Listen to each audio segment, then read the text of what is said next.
they're heathens, my clapper's broken.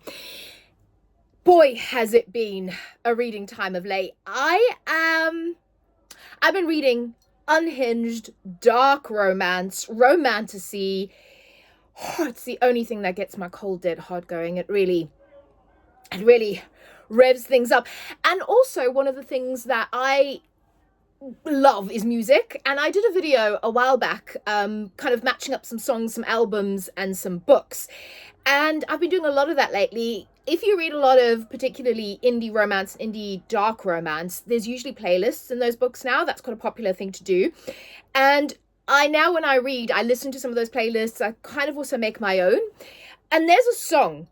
It is by 9 Inch Nails, which is one of my all-time favorite bands, and it's called The Perfect Drug. So if you're familiar with it, put it on in the background. I did want to put it on the video, but I'll probably get copyright struck, so I won't. But I do have some of the lyrics to read out to you.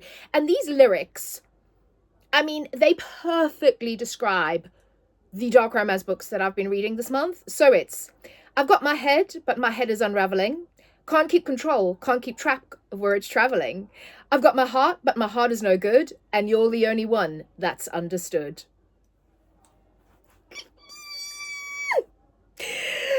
And of course the chorus is, you're the perfect drug. You are the perfect drug. You are the perfect drug. And these books. So these books are my perfect drug. So these are some of the dark romances. Actually, we can put this one on there as well that I've been reading. Oh, and that one. This month, I've also been reading the best romantasy. We'll put those on here. This one was a revelation. And then I've just been reading some unhinged books. Okay, so these are the books we're going to discuss. Right, so now that I can do my weightlifting with that, let's start with kind of the dark romance books. Okay, these are my favorites. These are just, oh my gosh. Okay, you may have glimpsed Miss H.D. Carlton in there. So I am working my way through all of Miss H.D. Carlton's oeuvre, and I have one more book to go. I'm just finishing Phantom, which, if you read The Cat and Mouse Duet, it is Gigi Adeline's grandmother's story. It's a diary that Adeline is reading in The Cat and Mouse Duet and Haunting Adeline, and Phantom is actually her story set in the 1940s. We got mobsters. Oh, it's good. And this one is H.D. Carlton's very first book, and I read Shallow River. So I've only got one more to go, and then I'm going to be doing a whole H.D. Carlton video, because I am nothing if not an obsessed fangirl, and God help H.D. Carlton if she ever comes for a signing in London, because I'm going to turn into a stalker. Anyway, no, I won't, I promise. So I'm not going to go too much into this, but a lot of shit gets talked about this book, okay? I've heard a lot of people not like this. I loved it. For me, HD can't do anything wrong.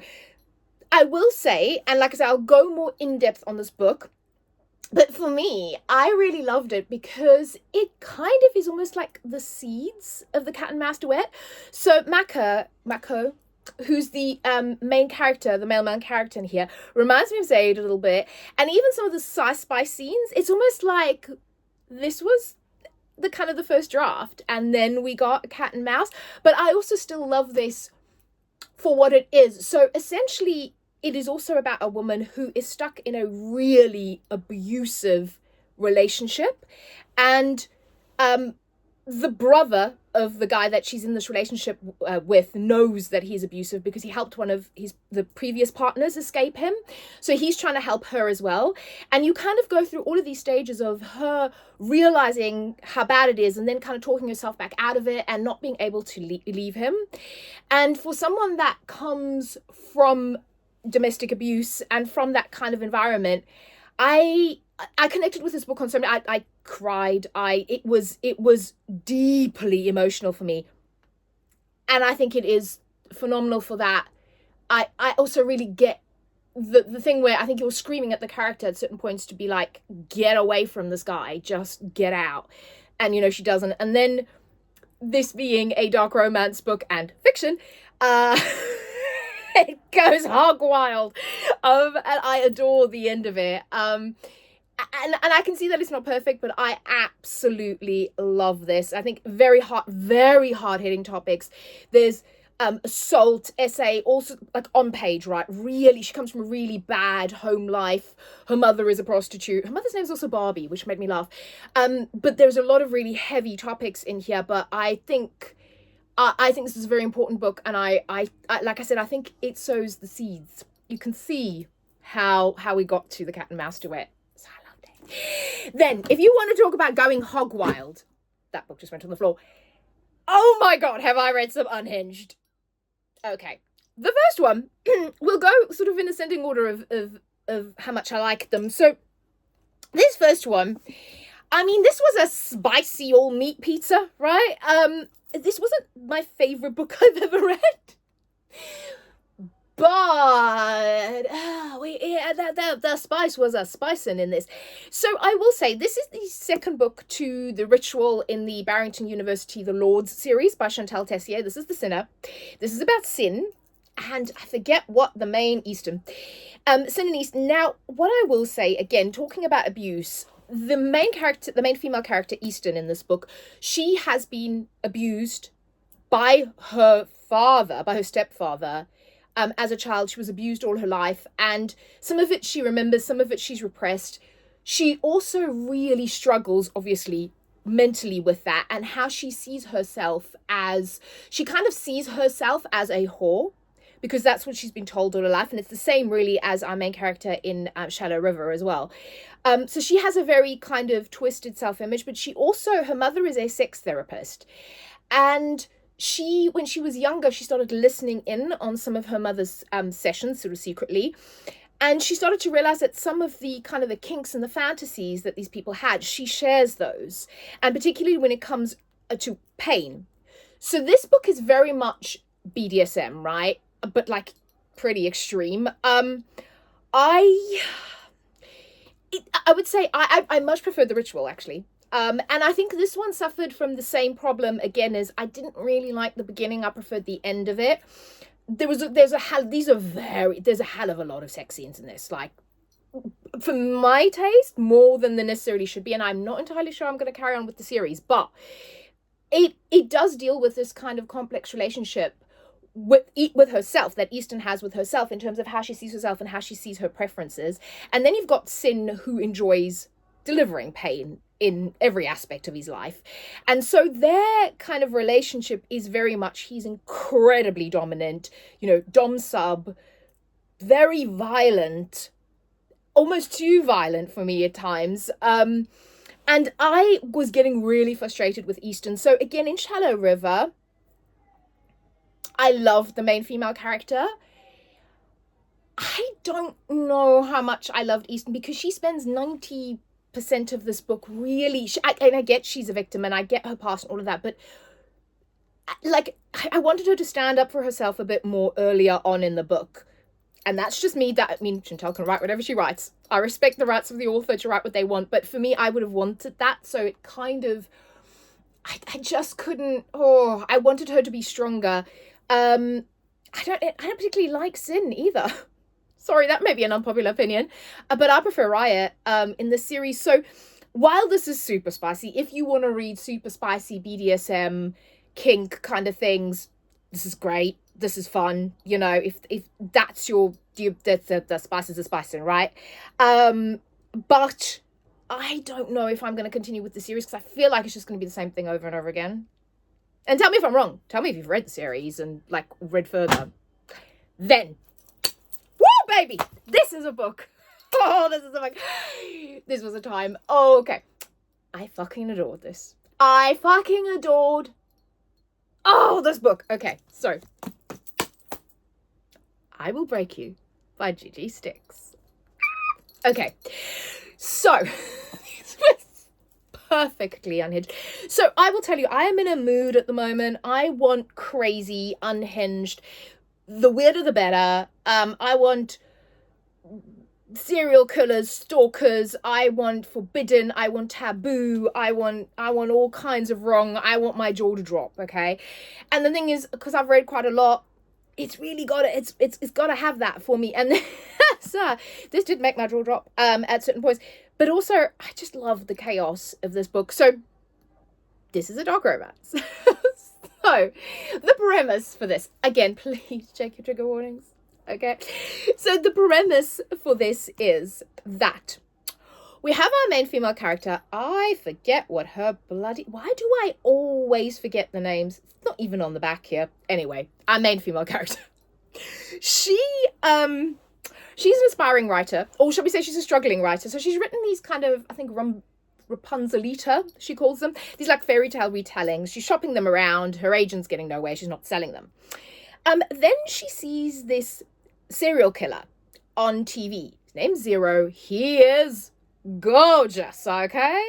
He's this white, blonde, angel-looking guy. You know, he's cold case. Everybody becomes obsessed with him. There's all these online fan clubs. They're all loving the Zero. The women are all writing to him in jail, right? He is a convicted killer. He is in jail. He's on death row. He is going to be executed. So she writes to him, you know, as you do, because when you're bored, what do? You write to the convicts. And her letter captures his attention because she puts a certain scent, yeah, on her letter. So she rubs herself with it. And, you know, when he gets it, he's like, oh, stuck in jail. No female company. This is great. But, you know, she intrigues him. So they strike up a relationship, essentially. And it gets to the point where he's about to get executed. And he sends her a letter and he says, I want you to marry me, like the day before I get executed, so we can have a conjugal visit, because you're only allowed a conjugal visit with a spouse. And basically he wants to die happy. In all aspects, you know, they've got this great love, they've got this connection. She agrees. Also on the side, because the writing ain't going well, she starts to talk about her relationship online with Zero. This blows up. She goes viral. You know, like there's the fan club and all the people keep watching her channel. And he kind of gives her permission to talk to him and he answers questions from the fans. And all of this. And her publisher kind of says to her, wow, your other books ain't worth shit. No one wants them. Why don't you write about your relationship with Zero? You know, this is, and the climax of this book is, you know, her marrying this guy and then him being fried. So she, for reasons, misses her time slot to go and marry him. And when she gets to the jail, they're like, nope. And he is killed. He goes to the electric chair thinking that it was all a scam. She didn't really want him. You know, it wasn't what he thought it was. She is devastated because she knows that he's going to be, you know, she let him down and he died, thinking that she didn't love him. And that's kind of the setup in the beginning of the book. It's a long book. So if you think that's crazy, she then starts to get text messages from Zero after he was executed. And it goes from there. It is so good. I love the main character. She's very I know there's going to be people that won't like her. I know this already. She's not the most likable character. She also has real gaps in her memory of when she was a child. Something happened to her. Her mother is telling her something happened to her, which probably didn't. She's trying to figure out what really happened to her as a child. There's a lot that kind of comes out about the family history. There's some crazy unhinged stuff. And this time period between that beginning, which is like the setup of the story, and then, you know, you don't know, is she completely losing her mind? Is she seeing ghosts? Is this paranormal? Isn't it? Is someone messing? What is going on here? And then you kind of, it takes all these twists and turns. The end just was, it literally just went so off the rails. I loved it. It ended on a cliffhanger. I have purchased the second book. It is in my pile to unbox. I'll be doing an unboxing. I've done some book shopping.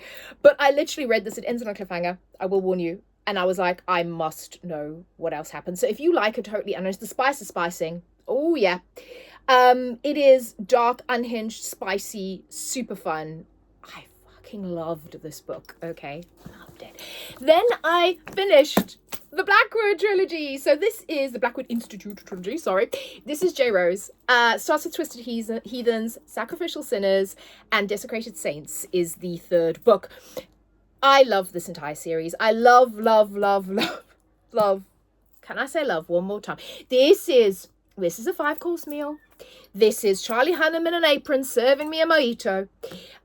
This is My Chemical Romance on that stage serenading me while I'm drinking my mojito from Charlie Hunnam's cupped hands. Okay. Anyway, moving on. This is fantastic. This is good. So, again, I will say this is probably not going to be for everyone. I've realized, I probably knew this about myself, but I've kind of come to the fore more recently that I love anything that's set at institutes, asylums, because I find the human mind so fascinating. I've been through therapy myself. Read all the books, I've watched all the shows, I've done all the things. I find it really, really fascinating. And like I've said before, I find the dark side of the human psyche really fascinating and interesting. And in this book, the setup is you've got this Blackwood Institute that is a it's supposed to be a rehabilitation center for the worst of the worst. So on the back it says, "Welcome to Blackwood Institute, home of the dangerous and disturbed, murder, unhinged, remorseless." And our main character, Brooke, she's sent there after killing someone. She's also got schizophrenia, and this place is supposed to help people. They've got this wonder program that in 3 years you're going to be cured and you'll be all right and you can go back into society and everything's going to be okay. Yeah, it turns out that is not what they're doing. And this whole book, it is two things. One, it is like a mystery, crime, conspiracy, what is really going on here, type of thriller book, almost crime thriller book. And then the other half of it is this incredible found family and why choose romance between Brooke and these 4 guys. We'll say 4 for now. You can read it. And the way that these people are so broken. I mean, Brooke spends a good portion of this wanting to end her life. Know that going in. She's determined to end her life. They are all in this institute for different reasons. They all come from very broken backgrounds. They all have their things. But they find each other, they love each other, and they try to heal each other. And more than that, they accept each other for who they really are. And I think that is so incredible. I love the relationships, and this really made me fall in love with Why Choose as well, because I was always a little like yeah with the Why Choose, but this I'm so into the Why Choose, baby. I want 4, 5, 10 boyfriends. But I just think that this explores so many dark and heavy themes. It made me cry, it made me laugh, it made my heart break. I was on the edge of my seat. It gave me emotions that I don't feel in real life because I'm cold and dead and soulless. But this wakes me up, and this is why these genres are so good. So freaking good. This is why I love reading these books. But if you can read those topics, if you like those kind of heavy things, I hugely recommend it. It's fantastic. Then Hills of Shivers and Shadows. This is not only is My Chemical Romance serenading me while Charlie Hunnam is finger feeding me my food, and Jason Momoa is giving me a head massage, but then the Foo Fighters showed up and it popped off.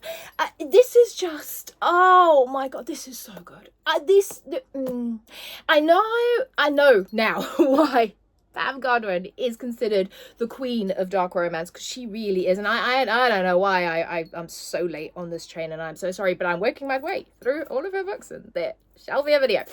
But this is the first in a series. Again, I am immediately ordering the second book. All 3 books are out, which is great, because I'm going to read this entire series, and then I'm not going to talk too much about this because I'm going to do an entire series review. But this book, again, it delves into such heavy topics. It delves into found family, into abuse, into love, into isolation, into all of these kind of incredibly heavy topics so well.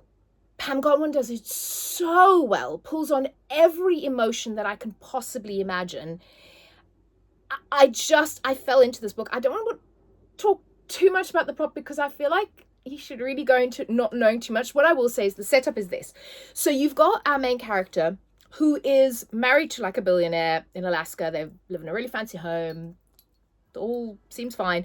And she gets kidnapped by a guy who stuffs her into this airplane, to a box in an airplane, flies her out to in the middle of fucking nowhere, Alaska, right?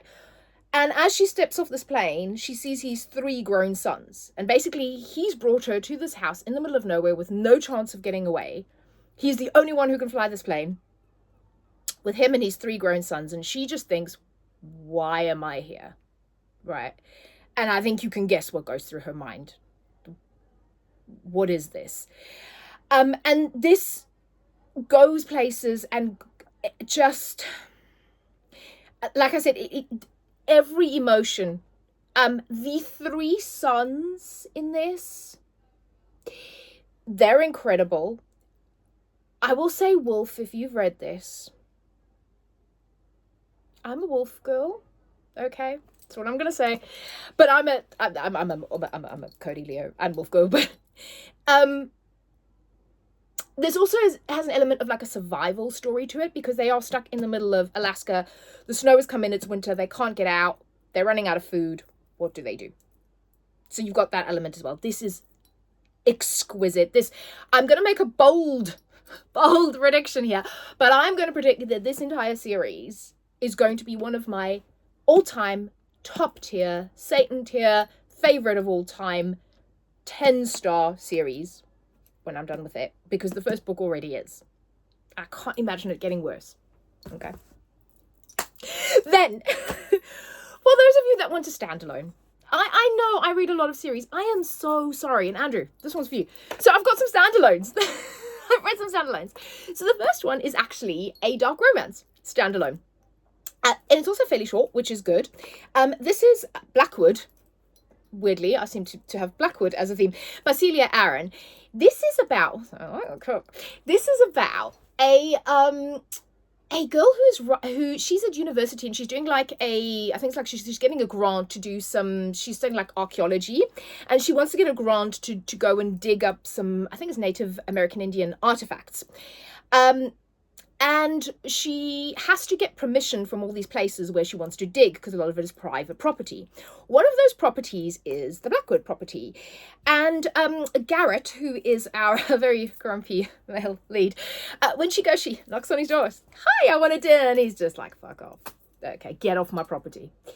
So he doesn't give her permission. But she goes ahead anyway, because her father disappeared and she thinks that Garrett and the Blackwood farm has something to do with it, because this little town is where he was last seen, and he was last seen on the farm. So her main motive for wanting to kind of snoop around his property is that, which she does, and she gets herself in trouble, and she ends up having to stay at his house for a while because she's injured and they can't move her, and he's kind of looking after her, and thus romance may ensue. But also you have this kind of this is really great. I actually really love the romance in this, but there's also a bit of a mystery to this, because you want to know what happened to her father, and there's all these kind of secrets and lies in this little town, and it all kind of gets revealed. So I actually really like this. It had kind of slight Riverdale vibes, but like adult. It was spicy, but it wasn't too, so I would say this is dark romance light, you know what I mean? It's great for beginners. It's great if you want to dip your toe in, if you want to see if you enjoy the genre. But I really loved, again, this is something that I really love. I love the blend of like the dark romance and then like mystery, crime, something like that around it. It's one of my favorite things, so I love that. Then, what the fuck did I read? What the actual fucking fuck did I read? If you've read Boy Parts by Eliza Clark, comment down below. Okay, thanks. So Boy Parts by Eliza Clark. So I thought I was going to really love this book. I didn't really love it. This is about a woman who is a photographer. And she has a penchant for picking up men that aren't traditionally attractive and taking kind of nude and quite sexual pictures of them, and she displays them. She's also got a really strange disturbing internal monologue. And it's one of these books where you don't know if things are in her head or they're actually happening. And she kind of is quite violent. And I'm still not entirely sure what bits of this book were real, what bits were in her head. Was she just completely cuckoo crazy? Because in the end, I feel like that's what it gives you, that very unreliable narrator thing. And then it just kind of ends. So I will say, why, Eliza? That was how you chose to end the book? You just ended it? Did you just like go, fuck it, I've had enough, I'm just ending it, there we go. And I really like an unlikable main character, so I didn't really have that she is deeply, I'm sure some of the, if I had to read 1-star reviews on this book, I'm pretty sure people would be like, the main character is unlikable, and that didn't bother me at all. I like the fact that she was like cuckoo crazy, unlikable, weird, but I just sort of, I don't know, I just couldn't, I think, I don't know. I would just like to be a bit clearer on whether or not this was in her head or not. I don't know. Read it. See what you think. It's a weird one. But it's a standalone as well. So there you go. That's something. Then I read a fabulous thriller. So this is What Happened on Floor 34 by Carolyn Corcoran? I did not say that right. I'm so sorry, Caroline. I enjoyed this. So this is it's set in a newspaper office, which I really loved. And our main character is the day editor for the newspaper's website. And it's also set in London, which I really loved. And if you know London newspaper, like the Daily Mail, you know, like I think in the UK we're really famous for our sort of hack newspapers and the fact that we love salacious gossip and page 3 models and what are the footballers' wives doing and all of that. So it's very kind of like they like their gossipy news. And this is fun because it sort of is behind the scenes there. So she's the day editor of the website for this newspaper. And also one of my clients is one of an English newspaper, so it's kind of fun. Like I've been in their offices and seeing this and reading this just kind of made me think of their office. But so she works there, and then she's always doing this sort of handover with the night editor because, you know, news is 24/7, right? You can't, it doesn't just stop when you go home at 5 o'clock. But she never really talks to this person. And then one day she gets a call and is like, what the fuck's going on? Like the website isn't being updated. What's happening with the news? And it turns out the night editor has gone missing. So you've got this case of like, what happened on floor 34? What happened to the night editor? And she starts to get really obsessed with this, and it starts to kind of consume her whole life. So she's actually engaged to be married, but she's so consumed by this, she kind of volunteers to become the new night editor until they find somebody else, because mainly she just wants to figure out what happened to Will, the night editor. And I'm not going to say anything more than that because there are a lot of twists and turns. There are a lot of reveals, some of which I did not see coming. And I really enjoyed this. I had a great time reading this. I thought this was a really well done. Edge of your seat. Don't know what's going to happen. What is actually going on? Also some really, I won't say what they are, but it's some really important topics discussed in this, I think. But it's good. It's good. Read it. It's good. Then I read 2 amazing romantasy books. So these 2. So I will say it's been a little hit and miss on the fantasy side of things for me. I read Modern Divination. I didn't like it. I'm not really I might talk about it in a video about books I didn't like. That's one. There've been a few that I actually, Temptation of Magic, that I actually really was looking forward to and I didn't like. So it was with trepidation that I kind of went into these. But you know what? Miss Kaylee Smith and Miss Dussia Stark, they came through with me. They came through. Okay, so let me start with this one. I have become president of the Kaylee Smith fan club. This is the same author that wrote Phantasma and Enchantra. I also read Enchantra this month, and it's in my reading vlog. If you want to hear my thoughts on Enchantra, suffice to say, 6 stars, loved it, adored it, love that series. Apparently a new book in the series is coming out later this year. I listened to a interview with Kaylee Smith, and she's just fabulous. I'm just so in love with her. So I'm also so in love with her books. So this is actually her first series. This is a YA romantasy series. but it's so damn good. It is so good. And again, I finished this ends on a cliffhanger, and I immediately ordered the next book. Again, it is in the pile behind me. After I do my unboxings, I will be reading it, and I need to do the unboxing because I want to read it, okay? So this is about witch magic. I think we've kind of got elements of the Fae and the Fates in this. So our main character, she is, so in this world, when a witch is born, she's born with a witch's dice. And you get kind of rolls of the dice. And it's tied to your magic and the type of magic you can do. So she's a rouge witch, which basically means she can manipulate, it's very cool, like blood. And like if someone's attacking her, she can kind of like make the arteries bubble and expand, and it's very cool, okay? But certain combinations you don't want to get. And she has these combinations where she believes her fate is to be pretty much a pawn in this war between the fates, like the gods and the witches, the witch queens. So she's trying to run away from her fate, and there's a wonderful found family element in this, because she gets together with a siren who is running away from her people for reasons, and then a witch who has no magic who is also running away for reasons. So there's this beautiful found family. And then she also runs into two witch princes from the Onyx Queen, her sons, who I both very much like, and so does she. They are lovely. So you've got that romance element in it, but you've also kind of got this found family element. And then you've got this wonderful sort of adventure quest where the three girls and the witch princes, they go off to this incredible, sentient, wonderful forest. Katie Smith has a wonderful imagination. The world building's incredible, where they have to try and find something to help them reverse their fate. And it's very fast paced. Loads happens in this book. I was never bored for a single second of this book. There was always something happening. The characters are great. The relationship between the characters, the storyline, the world building, everything about this. I think this is incredibly underhyped. I don't hear people talking about this. I hear them talking about Phantasm all the time, but not this series. And the third book's coming out in a couple of months, I think. I hugely recommend, if you like witches, fae, fantasy, romantasy series, give this one a go. I think it's fantastic.